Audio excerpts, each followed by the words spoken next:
പ്രിയമുള്ളവരെ, ഇപ്പോൾ നടന്നുകൊണ്ടിരിക്കുന്ന ഇറാൻ ഇസ്രായേൽ യുദ്ധത്തിൽ അവിടെ മരണപ്പെടുന്ന അല്ലെങ്കിൽ കൊല്ലപ്പെടുന്ന നിരവധി മനുഷ്യരുടെ, അതുപോലെ സകലത് ഉപേക്ഷിച്ചോടുന്ന ലക്ഷോപലക്ഷം മനുഷ്യരുടെ യാതൊരു വിചാരങ്ങളും മനസ്സിലാക്കാതെ ഈ യുദ്ധങ്ങളുടെ പേരിൽ ഒരു കയ്യിൽ മന്ദവിശ്വാസവും മതവും ആചാരങ്ങളും അനാചാരങ്ങളും അസത്യവും അധർമ്മവും പിടിച്ചുകൊണ്ടും മറുകൈയിൽ സത്യവും ആദർശവും പുരോഗമനവും ശാസ്ത്രവും പിടിച്ചുകൊണ്ടും ഇവിടെ ഈ യൂട്യൂബ് ചാനലുകളിലും ടി വി ചാനലുകളിലും അതിലൂടെ വിഷം തുപ്പി വമിപ്പിച്ച് കുരച്ചു കൂട്ടുന്ന വർഗീയ ഫാസിസ്റ്റ് സൈദ്ധാന്തിക പണ്ഡിതന്മാരെ നിങ്ങൾ ജനങ്ങൾ ഇവരെ വിശ്വസിക്കരുത്.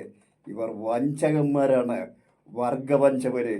അതായത് മനുഷ്യരാശിയുടെ മനുഷ്യവർഗത്തിൻ്റെ വഞ്ചകരാണ്. അതിന് കാരണം വരുന്ന 5-10 കൊല്ലങ്ങൾക്കുള്ളിൽ തന്നെ ഇവിടുത്തെ യുദ്ധത്തിൻ്റെ ഗതി മാറും. മനുഷ്യനും മതങ്ങളും മനുഷ്യനും തമ്മിലുള്ള യുദ്ധം ഇവിടെ ഇല്ലാതാവും. ഇവിടെ മനുഷ്യനും റോബോട്ടുകളും തമ്മിലുള്ള യുദ്ധം ആരംഭിക്കുകയാണ്. ശാസ്ത്രത്തിൻ്റെ അണിയറയിൽ റോബോട്ടുകളുടെ ഉൽപ്പാദനവും പരിശീലനവും നടന്നുകൊണ്ടേയിരിക്കുന്നു. ആർക്കു വേണ്ടി എന്നറിയുമോ? ഇവിടുത്തെ ഇലോൺ മസ്കിനും അദാനിക്കും അംബാനിക്കും പോലുമുള്ള ലോക മുതലാളിമാർക്ക് വേണ്ടിയാണ് ഇവിടെ റോബോട്ടുകൾ നിർമ്മിക്കപ്പെട്ടുകൊണ്ടിരിക്കുന്നത്. അതിൻ്റെ ഉദ്ദേശമെന്ന് പറയുന്നത് 1000 തൊഴിലാളികൾ ഒരു ദിവസം ചെയ്യുന്ന ജോലി 5 റോബോട്ടുകളെ കൊണ്ട് 5 ആർട്ടിഫിഷ്യൽ ഇൻ്റലിജൻസ്, അതായത് കൃത്രിമ ബുദ്ധിജീവികളായ ഈ റോബോട്ടുകളെ കൊണ്ട് അവർക്ക് ചെയ്യിക്കാൻ കഴിയും. അപ്പോൾ ഏതാണ്ട് 995 ജോലിക്കാരെ ഇവിടെ ആവശ്യമില്ലാതാകുന്നു. ഇലോൺ മസ്ക് ഇപ്പോൾ തന്നെ 10,000-കണക്കിന് ജോലിക്കാരെ പിരിച്ചുവിട്ട് കഴിഞ്ഞു. വരുന്ന യുഗത്തിൽ വരുന്ന 5-10 വർഷത്തിനുള്ളിൽ തന്നെ ഈ ആർട്ടിഫിഷ്യൽ ഇൻ്റലിജൻസ് എന്ന കൃത്രിമ ബുദ്ധിജീവികളായ റോബോട്ടുകൾ ഈ ലോകം കീഴടക്കുന്ന കാലം വരികയാണ്. അടുത്ത യുദ്ധം റോബോട്ടുകളുമായിട്ടാണ് മനുഷ്യൻ നേരിടേണ്ടി വരുന്നത്. തൊഴിൽ നഷ്ടപ്പെട്ട് പട്ടിണി കിടന്ന് മരിക്കാൻ പോകുന്ന മനുഷ്യൻ തൊഴിലിന് വേണ്ടി യുദ്ധം ചെയ്യുമ്പോൾ അവനെ നേരിടുന്നത് ഇനി മുതൽ പോലീസും പട്ടാളവും ഒന്നുമല്ല, റോബോട്ടുകളാണ് നേരിടുന്നത്. യാതൊരു മനസാക്ഷിക്കുത്തോ മാനുഷിക വികാരങ്ങളോ മാംസവും ഇല്ലാത്ത വെറും യന്ത്രങ്ങൾ മനുഷ്യനെ കൂട്ടത്തോട് കൊന്നൊടുക്കി ചുട്ടുകരിച്ചു കളയുന്ന ഒരു ലോകത്തേക്കാണ് നമ്മളുടെ ശാസ്ത്രം സഞ്ചരിച്ചു കൊണ്ടിരിക്കുന്നത്. ആ സമയത്ത് ഇവിടെ അവരുദ്ദേശിക്കുന്നത് ഇന്ന് 800 കോടി ജനങ്ങളുള്ള ഈ ലോകത്ത് ഒരു 10, 25, 30 വർഷത്തിനുള്ളിൽ അത് 100 കോടിയായി ചുരുങ്ങേണ്ടി വരും. കാരണം തൊഴിലില്ലാതെ ആഹാരം കിട്ടാതെ പട്ടിണി കിടന്ന മനുഷ്യൻ ചത്തൊടുങ്ങും. അതല്ലെങ്കിൽ ഈ വൻകിട മുതലാളിമാർ കൂട്ടത്തോടെ റോബോട്ടുകളെ കൊണ്ട് മനുഷ്യരെ കൊന്നൊടുക്കും അടുത്ത യുദ്ധങ്ങളിലൂടെ. എന്നിട്ട് അവരിവിടെ ലോകം ഭരിച്ച് സുഖമായി വാഴുമ്പോൾ അവർക്ക് വേണ്ടി ഭരണ സംവിധാനങ്ങളും ഇവിടെ കിടന്ന് ഈ അലമുറയിടുന്ന വർഗീയ ഫാസിസ്റ്റ് സൈദ്ധാന്തിക പണ്ഡിതന്മാരും അവരുടെ മക്കളും അവരുടെ അനന്തരതലമുറയും സുഖിച്ചു വാഴും. കാരണം ഇവിടെ ഭരിക്കുന്നവരുടെയും ഈ വർഗീയ സൈദ്ധാന്തിക പണ്ഡിതന്മാരുടെയും മക്കളൊക്കെ പഠിക്കുന്നത് വിദേശത്താണ്.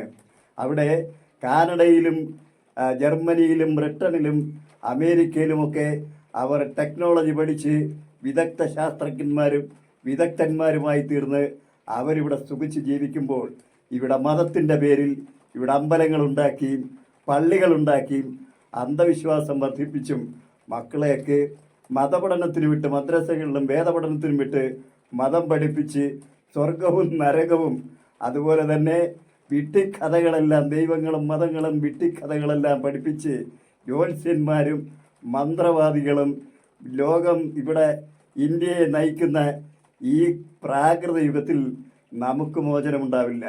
പക്ഷേ നമ്മളെ ഭരിക്കുന്നവരുടെയും ഈ വർഗീയ ഫാസിസ്റ്റുകളുടെയും എല്ലാ രാഷ്ട്രീയക്കാരൻ്റെയും മക്കൾ സുഖമായി കാനഡയിലും അമേരിക്കയിലും ജപ്പാനിലും സിംഗപ്പൂരിലും ബ്രിട്ടനിലും ഫ്രാൻസിലുമൊക്കെ സുഖമായി വാണരുളുമ്പോൾ നമ്മളിവിടെ മതവും ജാതിയും പറഞ്ഞ് തമ്മിൽ തല്ലി പ്രാപരിഷ്കൃതരായി മരവുരി കൊടുത്ത് നടക്കുന്ന മനുഷ്യനേക്കാൾ പ്രാകൃതനായി വെട്ടിയും കുത്തിയും ചത്തൊടുങ്ങും.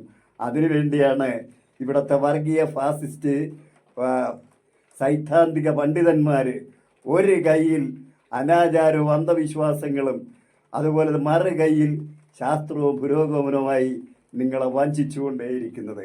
അവർക്കറിയാം ഈ മതങ്ങൾ ഇവിടെ ഒരുപാട് മതങ്ങളുണ്ടായി. ആ മതങ്ങളെല്ലാം പ്രഖ്യാപിക്കുന്നത് പോലെ ഇന്ന് നാം ഉപയോഗിക്കുന്ന മുട്ടുസൂചി മുതൽ എയ്റോപ്ലെയിൻ വരെയും ന്യൂക്ലിയർ ആയുധം വരെയും ഏതെങ്കിലും ഒരു ഉപകരണം ഇവിടുത്തെ മതങ്ങളോ മതപണ്ഡിതന്മാരോ പുരോഹിതന്മാരോ പൂജാരിമാരോ ദൈവങ്ങളോ ആരെങ്കിലും മനുഷ്യന് വേണ്ടി കണ്ടുപിടിച്ചിട്ടുണ്ടോ? ഇല്ല. ശാസ്ത്രം കണ്ടുപിടിച്ചിട്ട് ശാസ്ത്രത്തോടൊപ്പം നമ്മൾ സഞ്ചരിക്കുന്നതിന് പകരം മന്ത്രവാദികളുടെയും ജ്യോത്സ്യന്മാരുടെയും ഈ വർഗീയ ഭ്രാന്തന്മാരുടെയും കോപ്രായങ്ങൾക്ക് വിധേയമായി നമ്മുടെ കുട്ടികളെ നമ്മൾ ശാസ്ത്രീയമായ വിദ്യാഭ്യാസം നൽകി അവരെ ടെക്നോളജിയുടെ യുഗത്തിലേക്ക് നമുക്ക് അയക്കാൻ കഴിഞ്ഞില്ലെങ്കിൽ നമ്മുടെ നാട് പ്രാകൃതമായി തമ്മിൽ തല്ലി ചത്തൊടുങ്ങിക്കൊണ്ടേയിരിക്കും. ഈ യുദ്ധമല്ല, ഇനിയും യുദ്ധങ്ങൾ ധാരാളം ഉണ്ടാകും. റോബോട്ടുമായി യുദ്ധം ചെയ്ത് മരിക്കാതെ നമ്മുടെ തലമുറകളെ രക്ഷിച്ചു നിർത്താനായി ഇനിയെങ്കിലും ഞാൻ നിങ്ങളുടെ ദയനീയമായി അഭ്യർത്ഥിക്കുന്നു, വിനീതമായി അഭ്യർത്ഥിക്കുന്നു, മക്കളെ മദ്രസകളിലും വേദപാഠ ക്ലാസ്സുകളിലും വിട്ട് ദൈവത്തിൻ്റെയും സ്വർഗനരകങ്ങളുടെയും വിഡ്ഢിക്കഥകൾ പഠിപ്പിച്ച് മനുഷ്യനെ നശിപ്പിക്കാതെ നിങ്ങളവരെ ശാസ്ത്രീയ വിദ്യാഭ്യാസം നൽകി ശാസ്ത്രബോധത്തിലൂടെ വളർത്തിയെടുത്ത് ഈ റോബോട്ടുകളെ അതിജീവിക്കുന്ന ബുദ്ധി കഴിവും തൻ്റെ ഇടവുമുള്ള തലമുറയെ വാർത്തെടുക്കണമെന്ന് നിങ്ങളോട് അഭ്യർത്ഥിച്ചുകൊണ്ട് ഞാൻ എൻ്റെ എപ്പിസോഡ് ഇവിടെ അവസാനിപ്പിക്കുന്നു. Good bye.